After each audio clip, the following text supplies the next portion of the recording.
عقیل کا خط ملتے ہی امام عالی مقام حسین علیہ السلام نے کوفہ جانے کا ارادہ کیا۔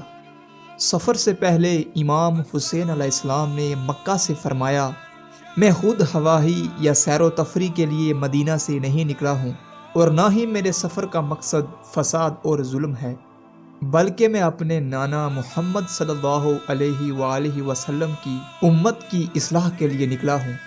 میں لوگوں کو برائی سے روکنے اور نیکی کا حکم دینے کا ارادہ رکھتا ہوں۔ میں اپنے جد اور اپنے بابا علی کی سیرت پر چلوں گا۔ جس وقت امام حسین کوفہ کی طرف روانہ ہونے لگے تو محمد بن حنفیہ، ابن عمر اور ابن عباس جیسے صحابہ اکرام نے آپ کو کوفہ جانے سے روکا۔ لہٰذا امام حسین علیہ السلام نے فرمایا، میں یہ جانتا ہوں کہ یقیناً میں قتل کر دیا جاؤں گا، اور خدا کی قسم میں اس روز کو بھی جانتا ہوں جس روز میں قتل کر دیا جاؤں گا، اور اپنے قاتل اور دفن ہونے کی جگہ کو بھی جانتا ہوں۔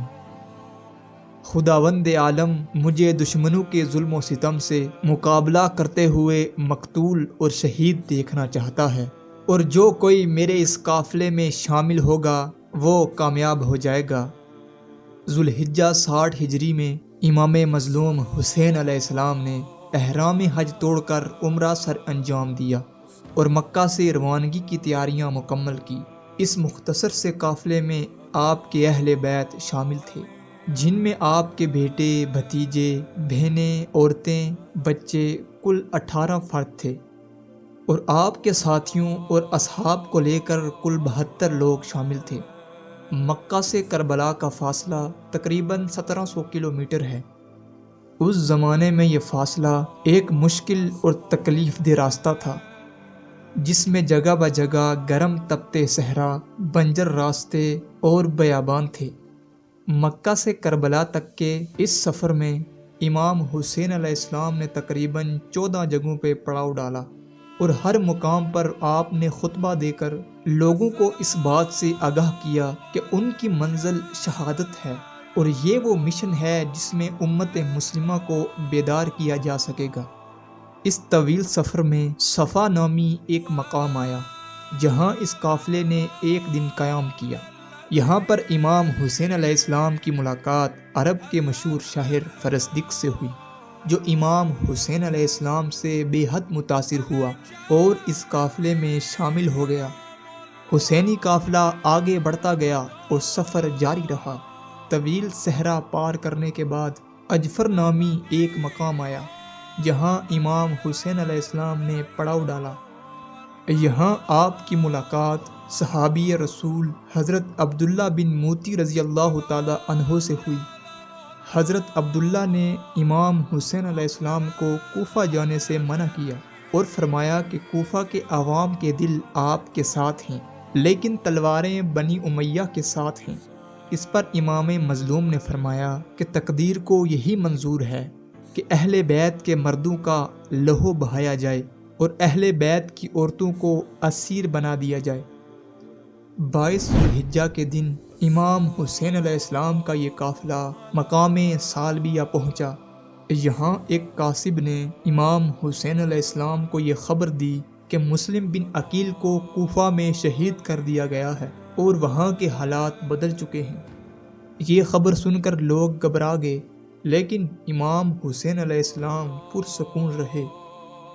رات ہوئی تو امام حسین علیہ السلام نے اپنے تمام ساتھیوں کو جمع کیا اور ان سے فرمایا کہ ہم اب موت کی طرف بڑھ رہے ہیں، لہٰذا رات کے اس اندھیرے میں جو جانا چاہتا ہے وہ واپس چلا جائے، میں تم سے اپنا ذمہ اٹھا لیتا ہوں۔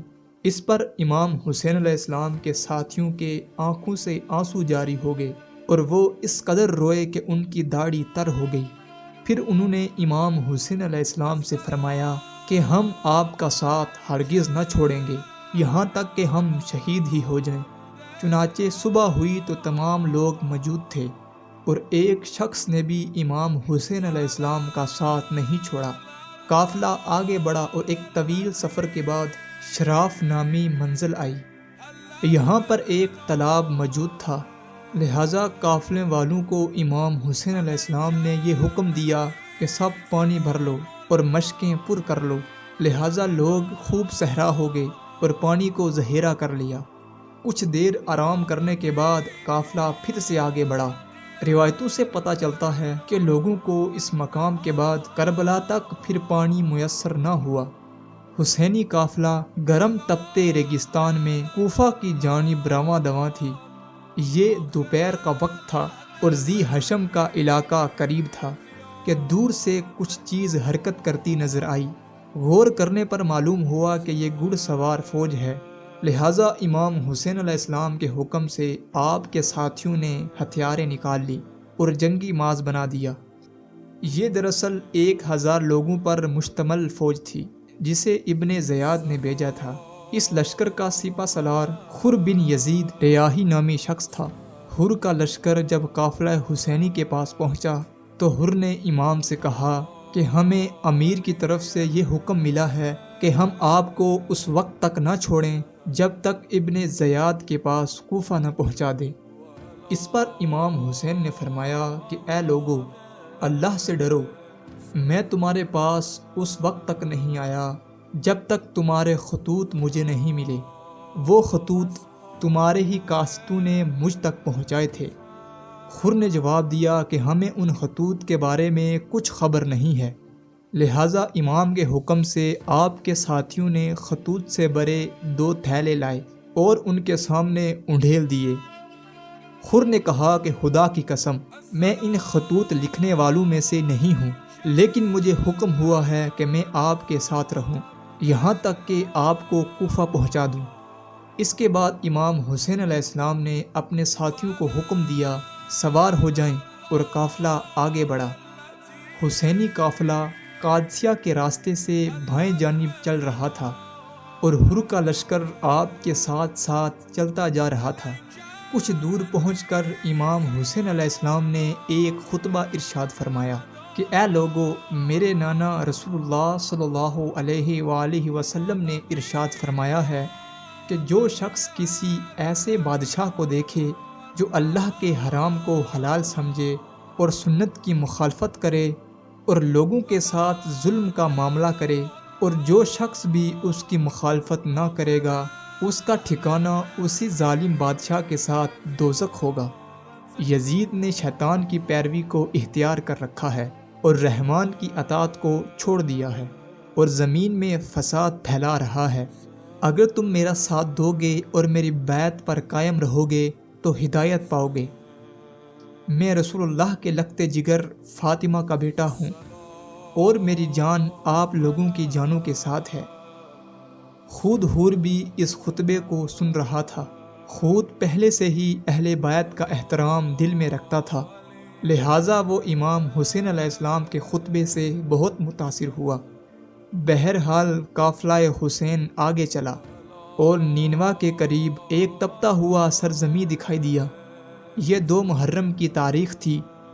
یہاں عمر بن سعد کا ایک عظیم لشکر کھڑا ہوا دکھائی دیا۔ امام حسین علیہ السلام نے اپنے ساتھیوں سے پوچھا کہ اس جگہ کا نام کیا ہے؟ لوگوں نے عرض کیا کہ کربلا۔ تو آپ نے فرمایا یہی کرب و بلا، پریشانیوں اور مصیبتوں کا مقام ہے اور یہی ہماری خون بہنے کی جگہ ہے۔ سلام ہو حسین علیہ السلام پر۔